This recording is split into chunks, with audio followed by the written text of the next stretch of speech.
سورۃ الحشر۔ بسم اللہ الرحمن الرحیم۔ تعارف۔ یہ صورت حضور صلی اللہ علیہ وسلم کے مدینہ منورہ ہجرت فرمانے کے بعد اس وقت نازل ہوئی تھی جب بنو نذیر کو جلا وطن کیا گیا تھا۔ تفصیل یہ ہے کہ مدینہ منورہ میں یہودیوں کی ایک بڑی تعداد آباد تھی۔ حضور صلی اللہ علیہ وسلم نے ان سے یہ معاہدہ کیا تھا کہ آپس میں امن و امان سے رہیں گے اور مدینہ منورہ پر حملے ہونے کی صورت میں مل کر اس کا دفاع کریں گے۔ یہودیوں نے اس معاہدے کو قبول کیا، لیکن ان کو حضور صلی اللہ علیہ وسلم سے دلی بغض تھا، اس لیے وہ خفیہ طور پر آپ کے خلاف سازشیں کرتے رہتے تھے۔ چنانچہ انہوں نے در پردہ مکہ مکرمہ کے بت پرستوں سے تعلقات رکھے ہوئے تھے اور ان کو مسلمانوں کے خلاف اکساتے رہتے تھے، اور ان سے یہ وعدہ کر لیا تھا کہ اگر تم مسلمانوں پر حملہ کرو گے تو ہم تمہارا ساتھ دیں گے۔ یہودیوں کا ایک قبیلہ بنو نذیر کہلاتا تھا۔ ایک مرتبہ حضور صلی اللہ علیہ وسلم ان سے معاہدے کی کچھ شرائط پر عمل کرانے کے لیے ان کے پاس تشریف لے گئے، تو ان لوگوں نے یہ سازش کی کہ جب آپ بات چیت کرنے کے لیے بیٹھیں تو ایک شخص اوپر سے آپ پر ایک چٹان گرا دے، جس سے معاذ اللہ آپ شہید ہو جائیں۔ اللہ تعالیٰ نے وحی کے ذریعے آپ کو ان کی اس سازش سے باخبر فرما دیا اور آپ وہاں سے اٹھ کر چلے گئے۔ اس واقعے کے بعد آپ نے بنو نذیر کے پاس پیغام بھیجا کہ اب آپ لوگوں کے ساتھ ہمارا معاہدہ ختم ہو گیا ہے اور ہم آپ کے لیے ایک مدت مقرر کر دیتے ہیں، اور اس مدت کے اندر آپ مدینہ منورہ چھوڑ کر کہیں چلے جائیں، ورنہ مسلمان آپ پر حملہ کرنے کے لیے آزاد ہوں گے۔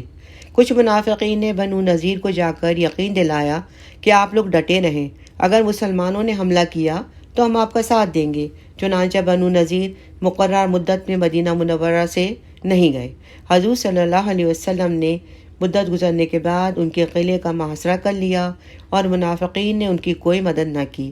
آخرکار ان لوگوں نے ہتھیار ڈال دیے۔ حضور صلی اللہ علیہ وسلم نے ان کو مدینہ منورہ سے جلا وطن کرنے کا حکم دیا، البتہ یہ اجازت دے دی کہ ہتھیاروں کے سوا وہ اپنا سارا سامان، مال و دولت اپنے ساتھ لے جائیں۔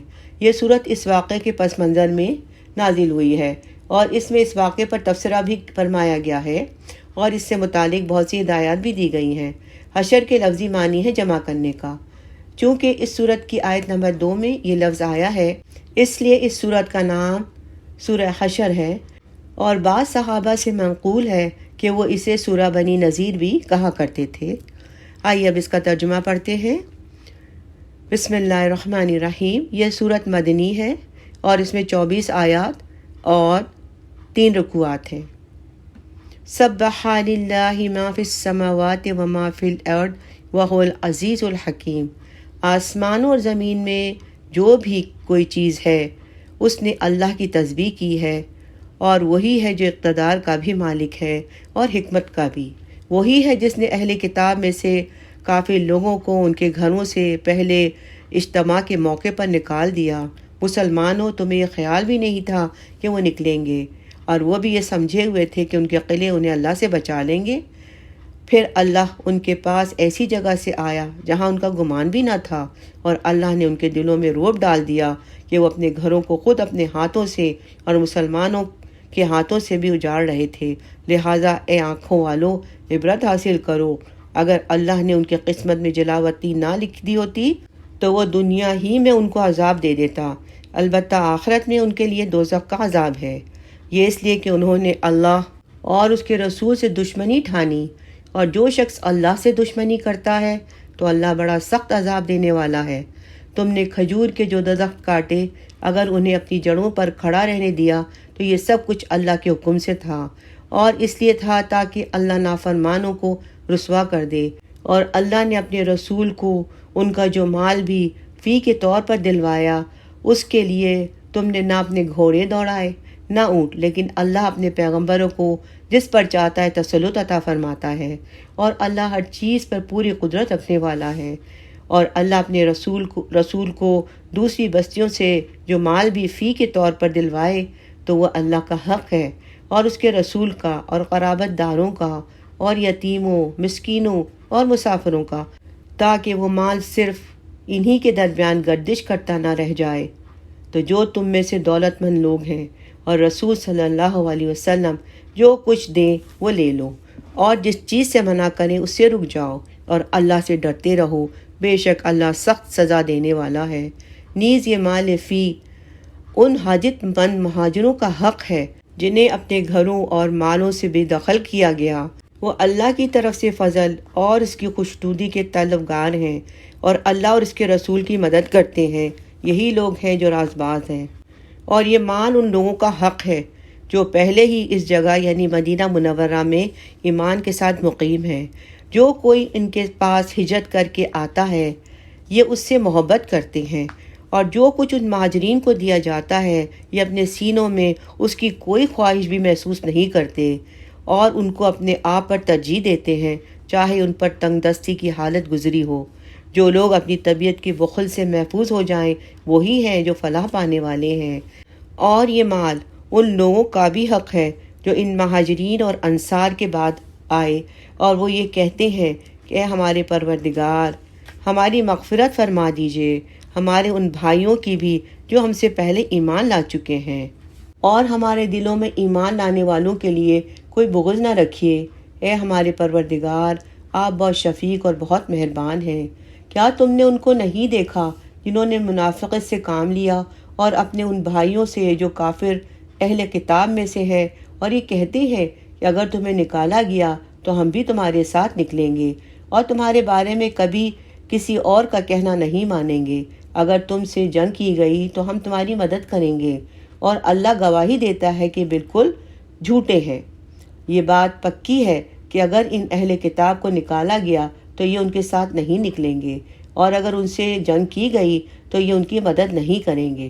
اگر بالفرض ان کی مدد بھی کی تو پیٹھ پھیر کر بھاگیں گے، پھر ان کی کوئی مدد نہیں کرے گا۔ مسلمانوں، حقیقت یہ ہے کہ ان کے دلوں میں تمہاری دہشت اللہ سے زیادہ ہے۔ یہ اس لیے کہ یہ وہ لوگ ہیں جنہیں سمجھ نہیں ہے۔ یہ سب لوگ اکٹھے ہو کر بھی تم سے جنگ نہیں کریں گے مگر ایسی بستیوں میں جو قلعوں میں محفوظ ہوں یا پھر دیواروں کے پیچھے چھپ کر۔